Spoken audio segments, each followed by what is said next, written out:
no había yo visto, por lo menos desde que tengo uso de razón, desde los años 90, por ejemplo, para acá, por lo menos, que es lo que ya me tocó verlo, digamos, como un joven atento a las noticias, que consumía libros de filosofía, etcétera, y de sociología, no me había tocado ver una cantidad de sanciones tan agresivas como las sanciones que le han estado aplicando a Rusia, que lo han expulsado del sistema internacional de pagos. No me había tocado ver que incluso penalizaran también a los atletas del Comité Olímpico Internacional, a los que ya desde las Olimpiadas pasadas vimos ahí que los estaban saboteando. No me había tocado ver tampoco que la Federación Internacional de Fútbol Asociación, la FIFA, expulsara a los equipos de una nación, de un país, o que una organización internacional de felinos también se ensañaran con la nacionalidad, y tampoco que pues expulsaran o suspendieran cursos de Dostoyevsky, que ya no está en este plano terrenal hace 150 años o más. Y entonces, acá la pregunta que le quiero hacer, primero, ¿de qué se trata? Es decir, no, si nunca han sancionado a Israel, que abusa todo el tiempo de los palestinos y que se dan el descaro de tener una gran prisión en la franja de Gaza que trata peor que animales a 2 millones de seres humanos. Eso nada más por mencionar a los de la franja de Gaza, sin mencionar a los que les hacen la vida miserable en la ribera occidental en Palestina, o a los yemeníes que Arabia Saudita los tiene probando como un laboratorio, como conejillos de India, probando el armamento nuevo que les llega de Israel o de Estados Unidos. O nunca vimos estas sanciones en Libia, o a los países que participaron en la OTAN en los bombardeos a Serbia. No lo hemos visto con ningún líder africano que ha cometido genocidios, por ejemplo, en Nigeria, en Biafra, en el 67 al 70. No vimos estas sanciones tan tremendas para el caso, por ejemplo, de la República Democrática del Congo, o lo que hizo Bélgica en la República Democrática del Congo, más o menos como que lo vimos en los años 89-90 con Sudáfrica por el apartheid, pero pasó casi todo el siglo XX para que se animaran a hacer algo contra ese régimen racista criminal sudafricano. Y de pronto vemos que hay una embestida tremenda, por lo menos del mundo occidental, Europa, Estados Unidos, Canadá y algunos países de América Latina, en contra de Rusia. ¿A qué se debe, doctor? Desde la filosofía, ¿cómo podemos responder, digamos, a esto? Pues con un proyecto humanista de nuevo género, ¿no? Porque, por una parte, creo que hay que decir que también tenemos un déficit grande en estudios sobre historia y sobre geopolítica, ¿no? Creo que son dos materias en las que, en general, tenemos poca información o poca familiaridad. Hay que decir que el proyecto socialista, por cierto, nunca lo hemos conocido. Si somos puntillosos con ese tema, podemos acomodar ciertos problemas históricos de nuestro tiempo de manera muy minuciosa. El proyecto socialista bolchevique, el que tenía que ver con la Unión Soviética, la revolución, pues, ganó en 1917 y Lenin se murió en el 24. En esos pocos años que duró el proyecto bolchevique, lo que vimos fue, pues, nada, apuntes, intenciones que tenían que ver más con el desarrollo industrial de la Unión Soviética y con el desarrollo de, digamos, necesidades básicas urgentes de un pueblo que venía del zarismo,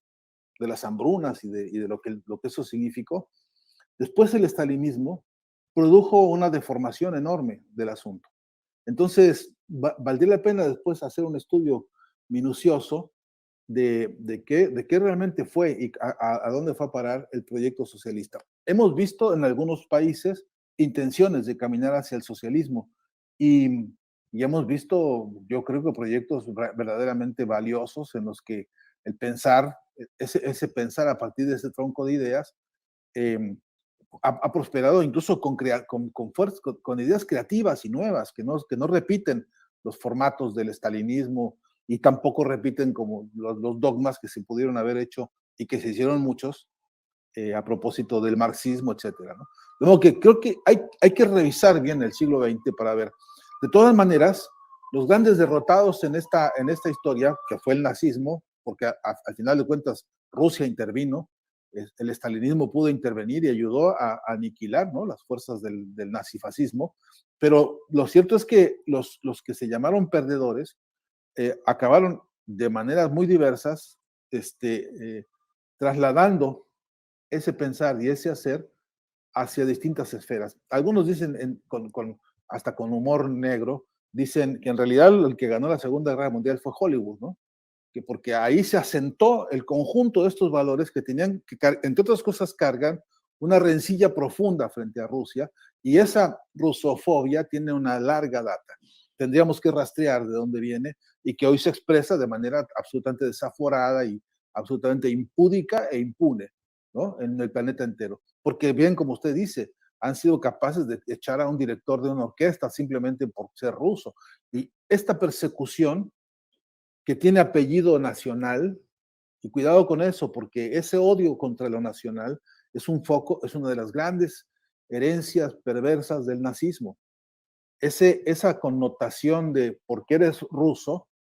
lo que está haciendo es borrarnos de la cabeza que también son seres humanos, los rusos y los ucranianos, y que tenemos que revisar el problema humano de fondo, que tiene que ver con el problema de lucha de clases, sí, yo creo que sí, que tiene que ver con la repartija de las riquezas del mundo, sí, yo creo que sí, que tiene que ver con el reacomodo de los poderes y la geopolítica planetaria, sí, creo que sí, pero el eje de todo esto es que está la especie humana atravesando por una crisis que es total. Nadie está a salvo en esta guerra. Y por más que queramos abstraernos, lo que se diga de Ucrania tiene repercusiones en África, toda África. Lo que se diga de Ucrania tiene repercusiones hoy en toda América Latina, aunque no lo digan en la prensa, aunque los corifeos estos de las empresas mediáticas se lo silencien, aunque todo esto se quiera convertir en solamente odio contra Rusia, acá hay un problema que es la devastación de la calidad de lo humano para ponerle un sello de nación, de gentilicio, y que en esa trampa hay una trampa ideológica, hay una trampa simbólica y una trampa semiótica en la que no debemos caer. A mi entender, este es el esfuerzo que tenemos que dar hoy desde la filosofía y desde la semiótica, que es esclarecer la historia de los intereses, la historia de sus representaciones y luego cómo se han desplegado modelos comunicacionales de lo más diversos para convencernos de que hay que odiar a los rusos cuando, perdóname, eso es insoportable, es insustentable, es absolutamente indebido, y yo digo que es obsceno estar pensando con esas categorías, porque de ahí a odiar a los indígenas de Chiapas porque son indígenas y porque son de Chiapas y porque ya se nos olvidó que son seres humanos, estamos a un pasito. De ahí a odiar a los de la colonia obrera o los de la colonia no sé qué porque son de un barrio, ya estamos a un paso. Es decir, creo que hay que alertarnos y tomar perspectiva de que eso que está ensayándose ahí, de acusación de esta rusofobia, no se agota ahí, que es una vieja manía. Acabo de publicar un texto que se llama Semiótica del nazifascismo, donde me dedico ahí a trabajar un poco sobre algunos apuntes de estos y qué elementos de la historia misma del nazifascismo acabaron siendo en la pantalla de Hollywood y en la pantalla de algunas de las plataformas que hay ahora, como Netflix y como otras más, donde estos focos ideológicos están encendidos. Creo que más que nunca es urgente filosofar el tema y hacer semiótica de